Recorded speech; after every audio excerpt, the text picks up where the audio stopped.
밤사이 아프가니스탄 카불에서 미군이 이슬람 극단주의 무장단체 아프간 지부 ISK에 대해 2차 보복 공격을 실시했습니다. 미 중부사령부는 ISK의 임박한 위협을 제거했다고 밝혔습니다. 그런데 CNN 방송은 미군의 공습 과정에서 어린이 6명을 포함한 일가족 9명이 숨졌다고 전했습니다. 이에 앞서 카불 공항 인근 주택가에는 로켓이 떨어져 어린이 1명이 목숨을 잃었습니다. 아직까지 공격의 배후는 밝혀지지 않고 있습니다. 8월 31일 미군 철수 시한을 앞둔 아프가니스탄에서 테러 위협과 혼란이 커지고 있습니다. 박현도 서강대 유로메나 연구소 연구교수 자리 함께했습니다.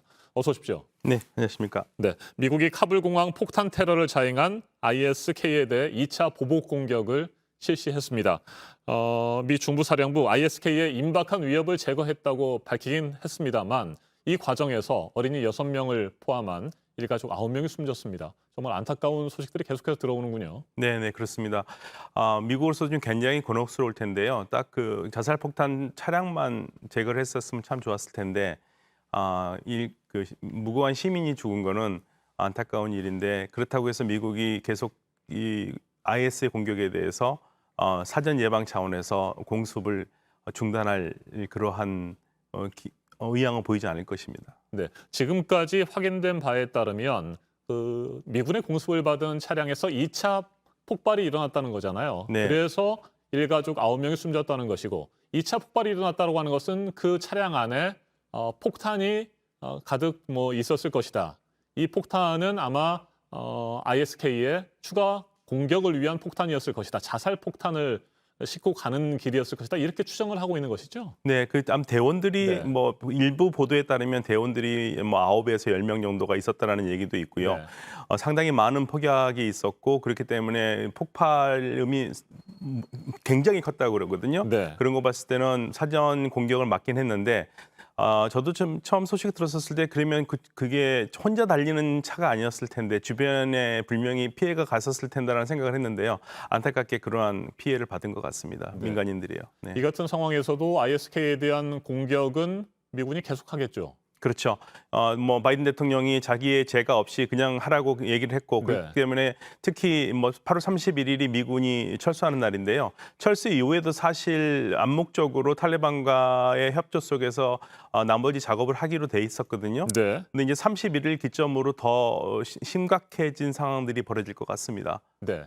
탈레반이 아프가니스탄을 장악한 이후에 IS의 공격이 계속될 것이다. 심각하게 이루어질 것이다. 이런 예측이 나왔습니다. 실제로 그런 상황이고요.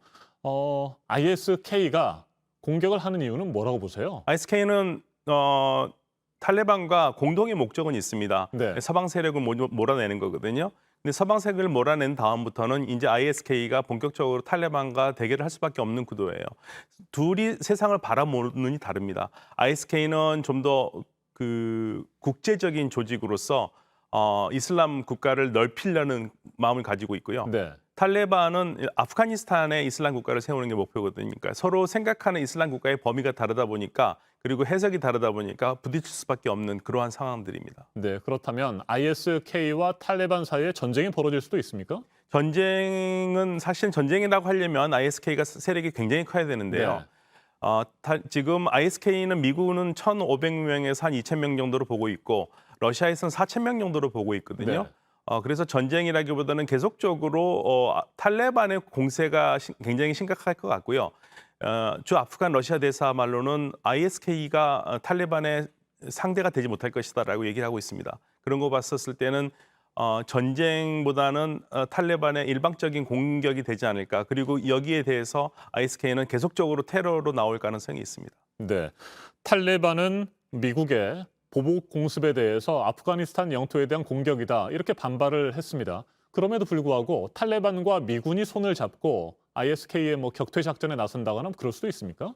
가능성이 있죠. 탈레반은 지금 현재로서는 자신들이 합법적인 정부라고 생각을 하고 있고요. 네. 그렇기 때문에 미군의 공격에 대해서 이론적으로 주권 침해라는 식으로 발표를 하고 있지만 현재 탈레반이 가장 필요로 한 것은 미국의 승인이거든요. 네. 미국의 인정이고 그러다 보니까 미국과 드러내지 않고 정보를 준다든지 그런 물밑 작업으로서 미국과 협조하면서 ISK를 제거하려는 그러한 작전을 세울 것 같습니다. 네.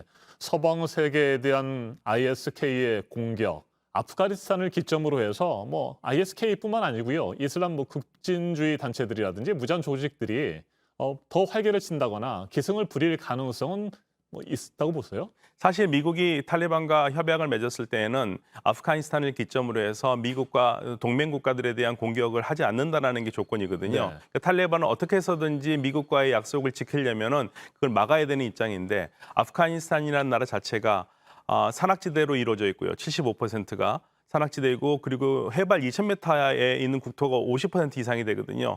그러한 상황에서 숨을 곳이 많기 때문에 탈레반과 함께하는 조직이라도 그리고 탈레반과 함께하지 않는 조직도 상당히 많은 그 소위 말해서 테러 조직들이 네. 아프가니스탄에서 암약하는 것을 막을 방법은 그렇게 쉽지는 않습니다. 네. 탈레반이 아프간의 민요 가수를 살해했다는 보도도 들어왔습니다.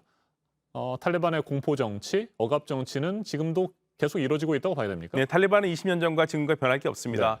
탈레반이 변한다는 것은 자신들이 가지고 있는 이슬람 해석을 버린다는 건데요. 이슬람 해석을 버리기에는 이들의 믿음이 너무 강하고 만약에 버릴 경우에는 안에서 내분이 일어날 수 있기 때문에 절대 그러지 못할 것이고 지금은 겉으로는 화장을 하면서 국제사회와 손을 잡으면서 유연한 모습을 보여주려고 하지만 내부적으로는 지속적으로 보도되지 않은 인권 침해라든지 인권 유린 사건이 계속 일어날 것이라고 저는 생각합니다. 네. 앞에서도 잠깐 말씀을 하셨습니다. 탈레반 서방 국가들과 잘 지내려고 하는 그런 제스처는 보이고 있습니다. 그리고 앞으로 1, 2주 안에 새로운 정부를 구성하겠다고 밝힌 바가 있고요.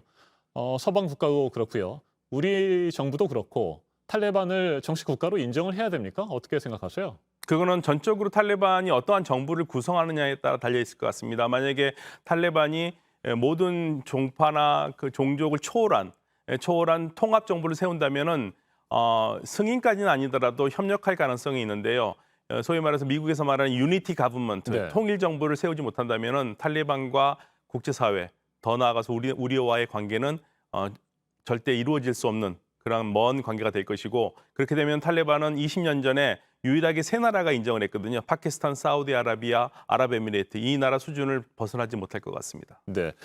8월 31일이 미군의 철수 시한이잖아요. 네. 예정대로 미군은 완전히 철수할 것으로 예상하세요? 네, 미국은 완전히 철수할 겁니다. 더 이상 아프간에서 미래는 없거든요. 다만 나가면서 미군의 피해를 최대한 줄이고 그리고 무엇보다도 미국 시민권자들이 어떠한 위해를 당하지 않도록 하는 게 지금 바이든 행정부의 가장 큰 숙제고요.